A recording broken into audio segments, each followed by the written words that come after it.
देखिए ये वही जगह है जहाँ पर ग्रे लैग गीज़ और स्पून बिल्स और काफ़ी सारे माइग्रेटरी बर्ड्स के फ्लॉक्स आपने देखे थे विंटर में। अभी पानी भी पूरा सूख चुका है और बर्ड्स भी सब चली गई।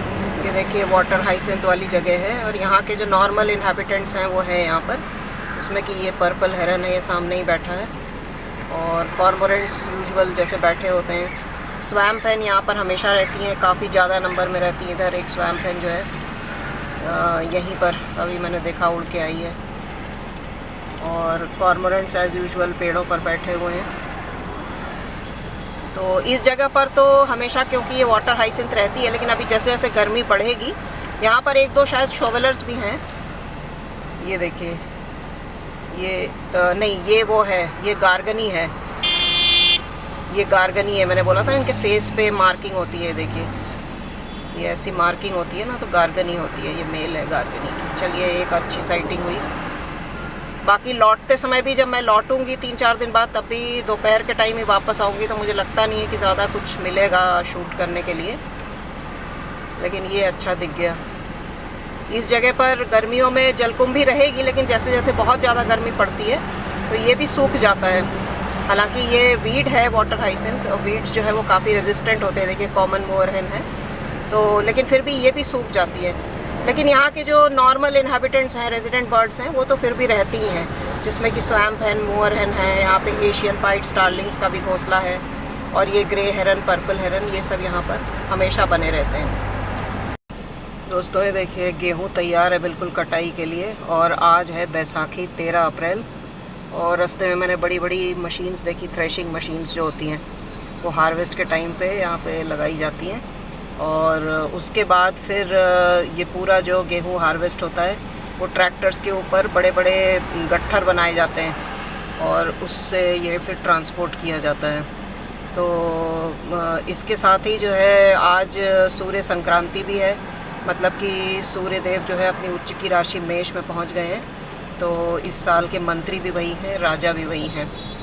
जो विक्रम संवत होता है 2082 है इस साल, इसके राजा भी सूर्य हैं और मंत्री भी सूर्य हैं।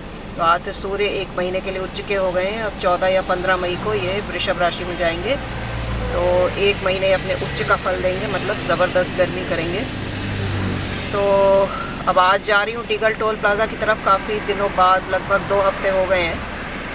जिस दिन चैत्र शुक्ल प्रतिपदा थी उस दिन भी संडे था, उस दिन गई थी, और उस दिन मैंने आपको दिखाया था कि वहाँ पे पेड़ काट दिए गए थे, पक्षियों के बैठने की जगह ख़त्म हो गई थी। तो अब आज जाके देखती हूँ, पेड़ तो काट ही दिए गए हैं, वहाँ पर पक्षी हैं या नहीं वो देख लेती हूँ। 2 दिन पहले थोड़ी बारिश, मतलब अच्छी बारिश हुई थी, आंधी वगैरह आई थी बहुत ज़्यादा, तो हो सकता है कि कुछ बर्ड्स हों वहाँ पर, तो इसलिए मैं जा रही हूँ अभी। ये देखिए वहाँ दूर खेत में एक मशीन लगी हुई है, और इसी से काम करवाया जाता है हार्वेस्ट का। हार्वेस्ट सीज़न शुरू हो गया आज से, और यहाँ पर देखिए ट्रैक्टर में चढ़ाया जाएगा इसको। ये देखिए सब काट के रखा हुआ है, इसको यहाँ ट्रैक्टर पे चढ़ाया जाएगा। उसके बाद इसको चारों तरफ से बोरे वाले मटेरियल से, मोटे कपड़े से कवर कर दिया जाता है, और इसी से ट्रांसपोर्ट किया जाता है। ये यहाँ पर एक सिंगल ग्लॉसी आइबिस है बस, और पीछे 2 स्पॉट बिल डक्स हैं, थोड़ा सा पानी है वहाँ पर। और ये जो पानी था पूरा, इसके ऊपर देखिए काई जम गई है, सूख गया है।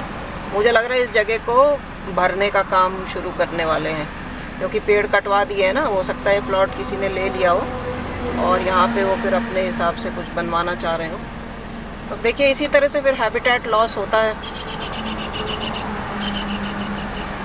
अब ये एकमात्र यहाँ पे है ग्लॉसी आइबिस, बाकी यहाँ पे देखिए पेंटेड स्टॉक और Asian open bill, cormorant, darter सब कुछ रहता था, लेकिन अभी कुछ भी नहीं है। एक किंगफिशर भी शायद है, ये सामने एक छोटा सा पेड़ बचा है ये वाला, इसको नहीं काटा गया है, इस पर एक किंगफिशर बैठा हुआ था अभी। उसके अलावा तो कुछ नहीं है यहाँ पर।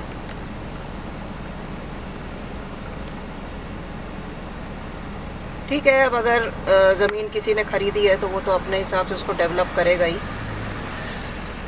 बर्ड्स के लिए, एनिमल्स के लिए सरकार कर रही है काफ़ी कुछ, लेकिन अभी और बहुत कुछ किया जाना बाकी है, क्योंकि जिस हिसाब से जानवरों का कंजर्वेशन होता है, उनकी पॉपुलेशन बढ़ती है, उस हिसाब से उनका हैबिटेट नहीं बढ़ता है, तो उससे बहुत ज़्यादा प्रॉब्लम हो जाती है। अभी मैं बांधवगढ़ होके आई हूँ, वहाँ पर भी यही डिस्कशन चल रहा था। 165 टाइगर हैं अभी वहाँ पर फ़िलहाल। तो होता क्या है कि एक टाइगर अपनी टेरिटरी बनाने के लिए उसको कहीं ज़्यादा मेहनत करनी पड़ती है कंपेयर टू पुराने समय में।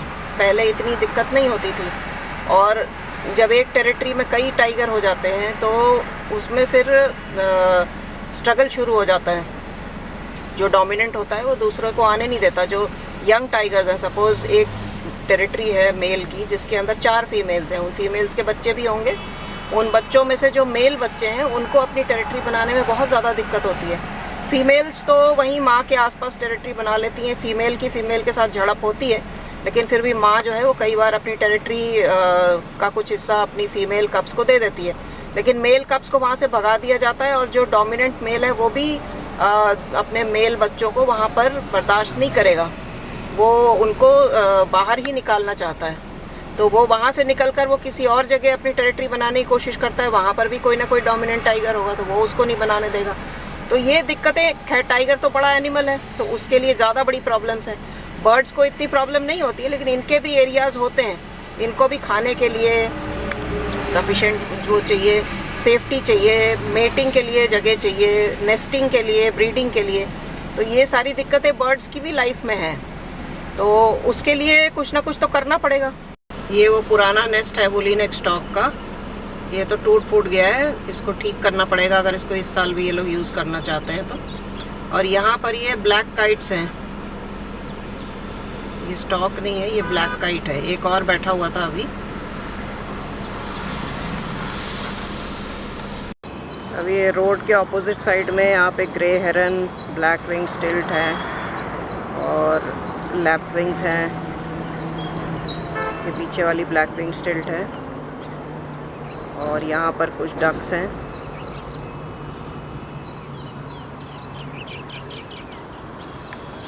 बी ईटर्स बैठे हुए हैं सामने तार पे।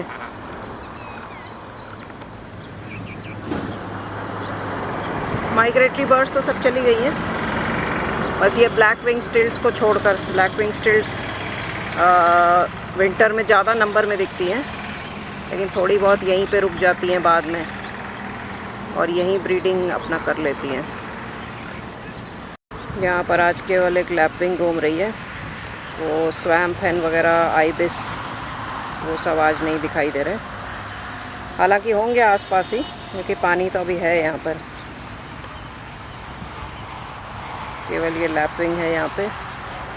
तार पे बी ईटर्स काफ़ी सारे बैठे हैं, देखती हूँ उन पे फोकस करने की कोशिश करती हूँ।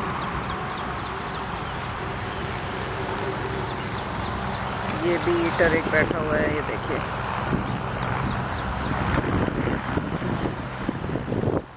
दो बी ईटर्स हैं यहाँ पे,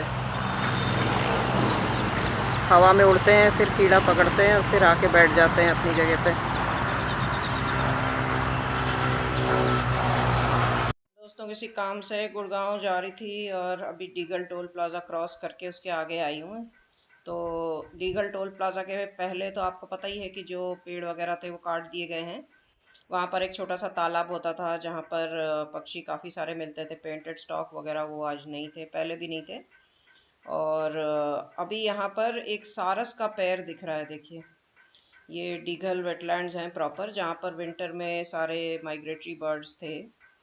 तो ये सारस के 2 पेयर पहले हुआ करते थे टोल प्लाज़ा के पहले, दोनों साइड पे। एक वीडियो है मेरा जिसमें मैंने 2 पेयर दिखाए थे। एक साइड पूरी सारस फैमिली थी जिसमें 2 अडल्ट और 2 जुवेनाइल थे, और दूसरे साइड पे एक और पेयर था।